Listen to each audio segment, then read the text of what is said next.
নমস্কাৰ বন্ধুসকল, আপোনালোকক মোৰ নতুন ভিডিঅ'টিলৈ স্বাগতম জনাইছোঁ। আজিৰ ভিডিঅ'টিত কথা পাতিম আমি যদি এমাহৰ বাবে ডালচেনি বা চিনামনৰ চাহ প্ৰস্তুত কৰি দৈনিক 1 কাপ বা 2 কাপকৈ খাওঁ, তেনেহ'লে আমি কি স্বাস্থ্য উপকাৰিতা লাভ কৰিব পাৰোঁ বা আমি কি ৰোগৰ পৰা উপশম পাব পাৰোঁ সেই বিষয়ে আজি কথা পাতিম। বন্ধুসকল, আমি ডালচেনি বা চিনামনক এবিধ মছলাজাতীয় খাদ্য বুলি জানো আৰু বিভিন্ন খাদ্য প্ৰস্তুত কৰোঁতে আমি সেই খাদ্যবস্তুৰ সোৱাদ বৃদ্ধি কৰাৰ নামত আমি ডালচেনি বা চিনামন ব্যৱহাৰ কৰোঁ। কিন্তু এই চিনামন বা ডালচেনিৰ যে বহুতো স্বাস্থ্য উপকাৰিতা গুণ আছে সেই বিষয়ে আমি কিন্তু নাজানো বা জানিবলৈ আমি চেষ্টাও নকৰোঁ। আজি আমি এই চিনামন বা ডালচেনিৰ স্বাস্থ্য উপকাৰিতা গুণৰ বিষয়ে কথা পাতিম। আমি যদি দৈনিক ডালচেনি বা চিনামনৰ চাহ প্ৰস্তুত কৰি এমাহৰ বাবে খাওঁ, তেনেহ'লে আমি কি স্বাস্থ্য উপকাৰিতা লাভ কৰিব পাৰোঁ সেই বিষয়ে আজি বিতংভাৱে কথা পাতিম। প্ৰথমে আমি ডালচেনি বা চিনামনৰ চাহ কিদৰে প্ৰস্তুত কৰা হয় সেই বিষয়ে কথা পাতি লওঁ। প্ৰথমে 1 কাপ পানী এটা চচপেনত গৰম কৰিব লাগে আৰু সেই গৰম কৰি থকা অৱস্থাত চিনামনৰ 1 ইঞ্চিমান বাকলি সেই গৰম পানীত দিব লাগে। দি পানীখিনি ভালদৰে উতলাব লাগে আৰু পানীখিনি উতলি থকা অৱস্থাত 1 বা 2টা জালুকৰ গুটি চেপি বা মিহি কৰি গুড়ি কৰি তাত দিব লাগে। দি ভালদৰে উতলাৰ পাছত পানীখিনি নমাই থ'ব লাগে আৰু যেতিয়া ঠাণ্ডা হয় বা কুহুমীয়া অৱস্থা এটা পায়, তেতিয়া সেই ডালচেনিৰ পানীখিনি ভালদৰে চেকি লৈ সেৱন কৰিব লাগে। আৰু এনেদৰে যদি আমি এমাহৰ বাবে এই ডালচেনি বা চিনামনৰ চাহ সেৱন কৰোঁ, তেতিয়া আমি কি স্বাস্থ্য উপকাৰিতা লাভ কৰিব পাৰোঁ বা চিনামনৰ কি স্বাস্থ্য উপকাৰিতা গুণ আছে সেই বিষয়ে এবিধকৈ কথা পাতোঁ আহক। ডালচেনিৰ চাহ এনেদৰে যদি আমি খোৱা অভ্যাস কৰোঁ এমাহৰ বাবে, তেনেহ'লে আমি প্ৰথমতে লাভ কৰা স্বাস্থ্য উপকাৰিতাটো হৈছে হজমৰ ক্ষেত্ৰত। আমি বেছিভাগ ক্ষেত্ৰতে বিশেষকৈ ঠাণ্ডাৰ দিনত আমাৰ খাদ্যবস্তু হজম প্ৰক্ৰিয়াত কিছু বিসংগতি ঘটে। ইয়াৰ কাৰণটো হৈছে আচলতে ঠাণ্ডাৰ দিনত আমাৰ শৰীৰৰ মেটাবলিজমটো অলপ শ্ল' হয়, যাৰ বাবে আমাৰ খাদ্যবস্তু হজম প্ৰক্ৰিয়া কিছু লেহেম হয় আৰু এনেদৰে লেহেমীয়া হজম শক্তিৰ বাবে আমাৰ বেছিভাগৰে পেটত গেছ জমা হয় আৰু এনেদৰে গেছ জমা হয়, পেটৰ বিষ হয় বা আমাৰ বিভিন্ন গেষ্ট্ৰাইটিছৰ সমস্যা আৰম্ভ হয়। কিন্তু যদিহে আমি খাদ্য গ্ৰহণ কৰাৰ পিছত 1 কাপ এনেদৰে চিনামনৰ চাহ প্ৰস্তুত কৰি খাওঁ, তেনেহ'লে আমাৰ এই পেটত গেছ জমা হোৱা এই প্ৰক্ৰিয়াটো বন্ধ হয়। আচলতে আমাৰ খাদ্য হজম প্ৰক্ৰিয়াটো ভাল হয় আৰু খাদ্য হজম প্ৰক্ৰিয়া ভাল হ'লে আমাৰ পেটত গেছ নহয়। গতিকে আমি যিসকলে গেছৰ সমস্যাত ভুগি থাকে, বিশেষকৈ ঠাণ্ডাৰ দিনত, তেওঁলোকে যদি খাদ্য খোৱাৰ পাছতে এনেদৰে চিনামনৰ চাহ প্ৰস্তুত কৰি 1 কাপ খাই দিয়ে, তেনেহ'লে পেটত গেছ হোৱাৰ চান্সটো নাথাকে। ডালচেনি বা চিনামনৰ 2 নম্বৰ স্বাস্থ্য উপকাৰিতাটো হৈছে ডালচেনি বা চিনামনৰ চাহ যদি এনেদৰে প্ৰস্তুত কৰি খোৱা হয়, তেনেহ'লে আমাৰ হাৰ্টৰ স্বাস্থ্য ভালে থাকে। আচলতে ডালচেনি বা চিনামনৰ চাহ এনেদৰে যদি দৈনিক 1 কাপ বা 2 কাপকৈ খোৱা হয়, তেতিয়া আমাৰ তেজত বেয়া কলেষ্ট্ৰল জমা হোৱা এই প্ৰক্ৰিয়াটো আচলতে বন্ধ হৈ যায় আৰু বেয়া কলেষ্ট্ৰল বন্ধ হ'লে আমাৰ হাৰ্টৰ স্বাস্থ্য ভালে থাকে। আচলতে চিনামনৰ এই কলেষ্ট্ৰল বা ট্ৰাইগ্লিচাৰাইড কমাই দিয়াৰ এক গুণ থাকে।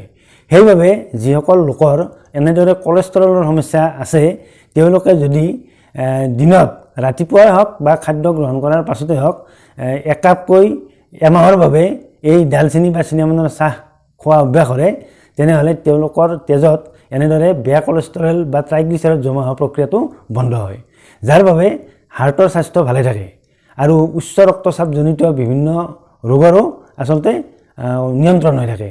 গতিকে যিসকল লোকৰ এনেদৰে কলেষ্ট্ৰলৰ সমস্যা আছে বা উচ্চ ৰক্তচাপৰ নিচিনা সমস্যা আছে, তেওঁলোকে এই ডালচেনিৰ চাহ এমাহৰ বাবে দৈনিক 1 কাপ বা 2 কাপকৈ খাব লাগে।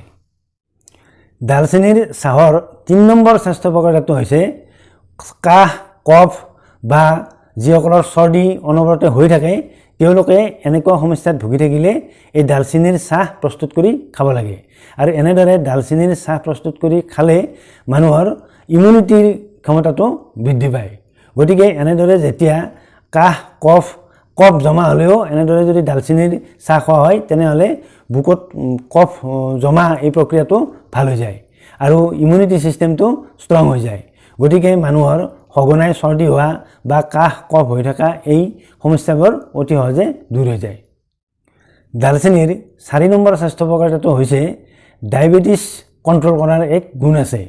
যিসকল লোকৰ ডায়েবেটিছৰ সমস্যা আছে, বিশেষকৈ খাদ্য গ্ৰহণ কৰাৰ পাছত ছুগাৰ লেভেল হঠাৎ বৃদ্ধি পোৱা এক সমস্যা আছে, তেওঁলোকে যদি খাদ্য গ্ৰহণ কৰাৰ পাছত একাপ ডালচেনিৰ চাহ এনেদৰে প্ৰস্তুত কৰি খায়, তেনেহ'লে তেওঁলোকৰ এই ছুগাৰ লেভেল সদায় কণ্ট্ৰলত থাকে।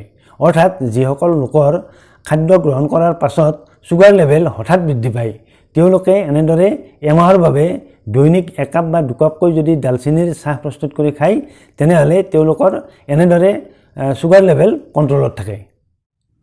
ডালচেনিৰ 5 নম্বৰ স্বাস্থ্য উপকাৰিতাটো হৈছে যিসকল মহিলাৰ মাহেকীয়াৰ সময়ত পেটৰ বিষ হয়, তেওঁলোকে যদি এনেদৰে পেটৰ বিষ হোৱা সময়ত একাপ এনেদৰে ডালচেনিৰ চাহ প্ৰস্তুত কৰি খায়, তেনেহ'লে তেওঁলোকৰ এনেদৰে পেটৰ বিষ ভাল হৈ যায়। আচলতে ডালচেনিৰ এণ্টি ইনফ্লেমেটৰী প্ৰপাৰ্টিজ আছে আৰু এনেদৰে এণ্টি ইনফ্লেমেটৰী প্ৰপাৰ্টিজৰ বাবে মহিলাৰ মাহেকীয়াৰ সময়ত হোৱা পেটৰ বিষ ভাল হৈ যায়। ডালচেনিৰ 6 নম্বৰ স্বাস্থ্য উপকাৰিতাটো হৈছে ৱেট লছ কৰাৰ ক্ষেত্ৰত। আচলতে যি মানুহে খাদ্য গ্ৰহণ কৰাৰ পাছত সেই খাদ্য এনাৰ্জিলৈ কনভাৰ্ট হ'ব লাগে, কিন্তু যদিহে মেটাবলিজম ৰেটটো কম হৈ থাকে, তেনেহ'লে মানুহৰ সেই খাদ্য চৰ্বিলৈ ৰূপান্তৰিত হয় আৰু শৰীৰত চৰ্বিৰ পৰিমাণ বৃদ্ধি পোৱা মানে আচলতে ৱেট গেইন হয়। কিন্তু যদিহে ডালচেনিৰ চাহ এনেদৰে প্ৰস্তুত কৰি খোৱা হয়, তেনেহ'লে এই মেটাবলিজম ৰেটটো বৃদ্ধি পায়, যাৰ বাবে মানুহৰ ৱেট লছত সহায় কৰে। ডালচেনিৰ 7 নম্বৰ স্বাস্থ্য উপকাৰিতাটো হৈছে মানুহৰ ছালৰ স্বাস্থ্য ভালে ৰাখে। আচলতে মানুহৰ শৰীৰত ফ্ৰী ৰেডিকেলৰ সৃষ্টি হোৱাৰ ফলতে মানুহৰ গাৰ ছালত কিছুমান সুতৰা-সুতৰি পৰা বা বলিৰেখা পৰা বা ক'লা দাগ পৰা, বৰ্ণ উঠা এইবোৰ সমস্যাৰ সৃষ্টি হয়। কিন্তু চিনামন বা ডালচেনিয়ে আচলতে এণ্টি অক্সিডেণ্ট হিচাপে কাম কৰে আৰু এনেদৰে যদি মানুহে এমাহৰ বাবে একাপকৈ ডেইলি এই চিনামনৰ চাহ প্ৰস্তুত কৰি খোৱা হয়, তেনেহ'লে এণ্টি অক্সিডেণ্ট হিচাপে কাম কৰাৰ ফলতে মানুহৰ শৰীৰত এই ফ্ৰী ৰেডিকেলৰ পৰিমাণ কমি যায়, যাৰ বাবে মানুহৰ শৰীৰত বা ছালত যিবোৰ ছালৰ সমস্যা দেখা দিয়ে, সেই ছালৰ সমস্যাবোৰ ভাল হৈ যায়। বন্ধুসকল, ডালচেনি বা চিনামনৰ স্বাস্থ্য উপকাৰিতা সম্পৰ্কে কিছু কথা শুনিলে। যদিহে আপোনালোকে আজিৰ ভিডিঅ'টো ভাল পাইছে, তেনেহ'লে ভিডিঅ'টিত লাইক এটা কৰিব। লগতে আমাৰ চেনেলটোৰ পৰা এনে ধৰণৰ ইনফৰ্মেটিভ ভিডিঅ' পাই থাকিবলৈ আমাৰ চেনেলটো ছাবস্ক্ৰাইব কৰিবলৈ আপোনালোকক অনুৰোধ জনালোঁ। অন্য এটা ভিডিঅ'ত আপোনালোকক লগ পোৱাৰ প্ৰতিশ্ৰুতিৰে আজিলৈ সামৰিছোঁ। ধন্যবাদ।